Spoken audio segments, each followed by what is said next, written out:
చాలా మంది knowledge economy అంటే ఎక్కడన్నారు? దానికి చిరునామాగా హైదరాబాద్ తయారు చేసిన ఘనత, ప్రారంభించిన ఘనత తెలుగుదేశం పార్టీది. అదే సమయంలో ఆ తర్వాత వచ్చిన అన్ని రాజకీయ పార్టీలను అభినందిస్తున్నా. కాంగ్రెస్ పార్టీని ఆ తర్వాత 10 ఏళ్లున్నారు, 3 ముఖ్యమంత్రులు వచ్చారు, ఎవరు కూడా చెడగొట్టల. తర్వాత టీఆర్ఎస్ వచ్చింది, 10 ఏళ్లున్నారు, వాళ్ళు కూడా చెడగొట్టల. ఇప్పుడు మళ్ళా కాంగ్రెస్ వచ్చింది, రేవంత్ రెడ్డి గారు ముఖ్యమంత్రి అయ్యారు, మళ్ళా అభివృద్ధిని ముందుకు తీసుకుపోతున్నారు. అందుకే నిన్న కూడా నేను ముఖ్యమంత్రి అవుతానే నేనే లెటర్ రాశాను రేవంత్ రెడ్డి గారికి, గౌరవ ముఖ్యమంత్రి గారికి. 2 రాష్ట్రాల మధ్య కొన్ని సమస్యలు ఉన్నాయి, ఈ సమస్యల్ని పరిష్కారం చేద్దాం, నేను వచ్చి మిమ్మల్ని కలుస్తానని నేనే చొరవ తీసుకున్నాను.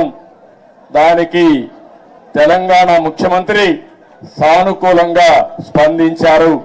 అందుకు ఈ సభ ద్వారా కూడా మనస్ఫూర్తిగా ధన్యవాదాలు తెలియజేస్తున్నాను. తెలుగు జాతి ఒకటి, అన్నదమ్ములు విడిపోతాం, విడిపోతే చిన్న చిన్న సమస్యలు వస్తాయి, భావోద్వేగాలు ఉంటాయి, కానీ అది శాశ్వతంగా ఉండకూడదు. ఎప్పుడైనా అన్నదమ్ములు విడిపోయినా బయట వాళ్ళు మన మీదకి వస్తే మన ఇద్దరం ఒకటేనని చెప్పి నిరూపిస్తామనా కాదా అని మిమ్మల్ని అడుగుతున్నా. ఆ ఐకమత్యం ఇక్కడ ఉండాల్సిన అవసరం ఉంది. మన జాతి ఒకటి, తెలుగు జాతి, మనం మాట్లాడే భాష ఒకటి, తెలుగు భాష.